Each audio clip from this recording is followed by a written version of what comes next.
Hello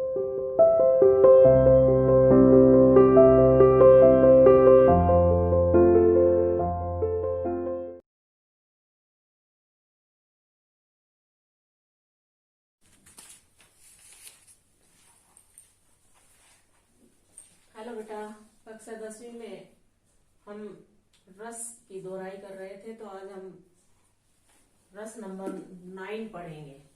ठीक है, इससे पहले हम 8 रस पढ़ चुके हैं। श्रृंगार रस भी पढ़ चुके हैं, करुण रस, वीर रस, हास्य रस, रौद्र रस, भयानक रस, विभत्स रस, अद्भुत रस। ये 8 रस हम पढ़ चुके हैं। इन सब के हम स्थायी भाव भी पढ़ चुके हैं, इनकी परिभाषा भी पढ़ चुके हैं और इनके एक एक दो उदाहरण भी पढ़ चुके हैं। और आज हम रिवीजन करेंगे रस नंबर 9, जो हमने लिखा है भक्ति रस। ठीक है, जिसका स्थायी भाव होता है ईश्वर रति या भगवत रति। इन ईश्वर से प्रेम करना, भक्ति पूजा, जहां भी भक्ति पूजा के भाव जहां उत्पन्न होते हो, वो उस समय कौन सा रस उत्पन्न हो जाता है? भक्ति रस।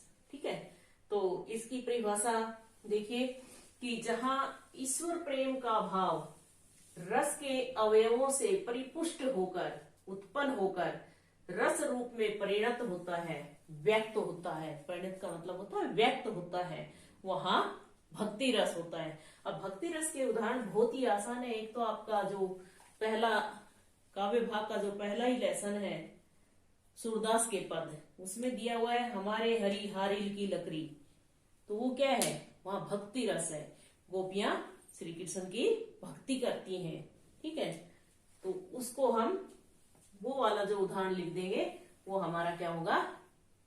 भक्ति रस का उदाहरण होगा। जैसे देखिए, हमारे हरि हारिल की लकड़ी। ठीक है, मन क्रम वचन नंद नंदन और यह दृढ़ करी पकड़ी, सोत जागत सपन दिवस निसी कान्हे कान्हे जकरी। ये हम 2 लाइन लिख देंगे तो भी रस का पता चल जाता है, और 3 लिख देंगे तो भी कोई बात नहीं। तो ये पहला उदाहरण होगा हमारे हरि हारिल की लकड़ी, मन कर्म वचन नंद नंदन और यह दृढ़ करी पकड़ी। इतना ही लिखने से उस उदाहरण का पता चल जाता है कि इसमें भक्ति रस है। दूसरा है मेरे तो गिरधर गोपाल दूसरों ने कोई। ये किसका है? मीराबाई श्री कृष्ण की भक्ति करती है, तो उसमें कहती है कि मेरे तो गिरधर गोपाल दूसरों ने कोई। ठीक है, तो जाके सिर मोर मुकट मेरो पति सोई। तो ये क्या है? दूसरा भी भक्ति रस का उदाहरण है। तीसरा है गुरु गोविंद दोऊ खड़े काके लागू पाए, बलिहारी गुरु आपने गोविंद दियो मिलाए। तो ये भी क्या है? भक्ति रस है। यहाँ भी गुरु की भक्ति करता है विद्यार्थी, शिष्य अपने गुरु की भक्ति करता है, तो वो क्या हो गया? भक्ति रस। ठीक है, या फिर आप किसी भी, जैसे हनुमान चालीसा है, उसकी भी 2 पंक्तियां लिखेंगे, उसमें भी क्या है? भक्ति है, तो वो भी आप भक्ति रस में ही काउंट करेंगे। ये तो हमारा होता है जहां ईश्वर के प्रति प्रेम के भाव हमारे हृदय में उत्पन्न होते हो, वहां भक्ति रस होता है। ठीक है, और ये उसके उदाहरण दे रहे हैं। दूसरा, अगला हम पढ़ेंगे 10वां वात्सल्य रस। 10वां क्या है? वात्सल्य रस, जिसका स्थायी भाव होता है बाल रति या फिर वत्सल कहिए। इन बच्चों के प्रति जब प्रेम के भाव उत्पन्न होते हो, वहां क्या होता है? वात्सल्य रस।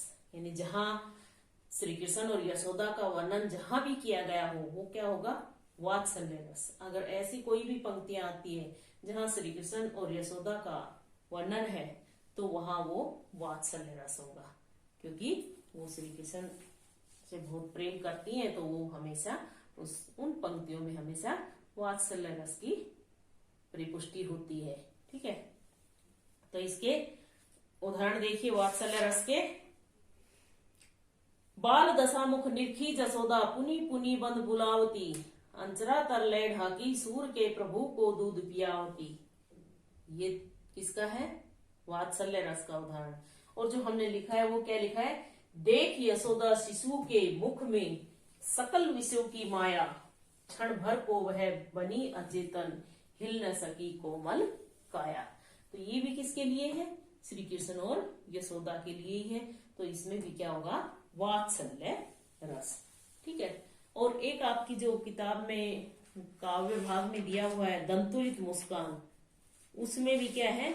वात्सल्य रस की परिपुष्टि की गई है। जैसे तुम्हारी ये दंतुरित मुस्कान मृतक में भी डाल देगी जान। तो ये क्या हो गया? वात्सल्य रस। या फिर दादा ने चंदा दिखलाया, नेत्र उसके चमक उठे, खुली सी मुस्कान देखकर सबके चेहरे दमक उठे।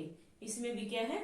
वात्सल्य। क्योंकि हम छोटे बच्चे को जब खिलाते हैं तो चांद सूरज उसी को दिखलाते हैं ना, तो वो खुश हो जाता है। तो उसको क्या, उसमें क्या होगा? वात्सल्य रस की परिपुष्टि होती है, वात्सल्य रस व्यक्त होता है। तो ये हमारे आज के दो रस है, भक्ति रस और वात्सल्य रस। ये दोनों रस आपने उदाहरण, इनके अवयव, इनके स्थायी भाव, इनकी परिभाषा, ये सारी चीजें आपने याद करनी है। और जिसने उदाहरण नहीं लिखे हैं अपनी नोटबुक में, जैसे मैडम ने जो लिखवाए थे तो सबने अपनी नोटबुक में जगह स्पेस छोड़ा हुआ है, उस स्पेस को आप चाहे तो यूट्यूब से, चाहे नेट से ढूंढ के लिख लीजिए, चाहे किसी भी किताब में से लिख लीजिए, चाहे ये मैंने बोर्ड पे लिखे हैं इनमें से एक एक उदाहरण आप वहां लिख सकते हैं, या किसी भी किताब में से आप उस खाली जगह को फिल कर लीजिए, ताकि आपको जो आसान लगे वो इनमें से भी लिख सकते हैं। और इसके अलावा भी अगर आपको कोई आता है तो वो उसमें लिख सकते हैं जो आपको आसान लगे। ठीक है। तो आज तक हम 10 रस पढ़ चुके हैं। टोटल हमारे 11 रस हैं, लेकिन आज तक हमने एक रस बचा हुआ है, वो हम अगले इसमें पढ़ लेंगे, अगली क्लास में पढ़ लेंगे। उसके साथ हम कुछ क्वेश्चन पढ़ लेंगे। तो आज के लिए इतना ही काफी है। एक बार फिर शुरू से देखिए हमने कौन कौन से रस पढ़ लिए हैं। श्रृंगार रस, करुण रस, वीर रस, हास्य रस, रौद्र रस, भयानक रस, विभत्स रस, अद्भुत रस, भक्ति रस, वात्सल्य रस। ये सब रस, इन सब के स्थायी भाव, इन सब का एक एक उदाहरण आपको, इन सब की परिभाषा आपको याद होनी चाहिए। ठीक है बेटा, आज के लिए इतना ही, बाकी कल पढ़ेंगे अगले लेक्चर।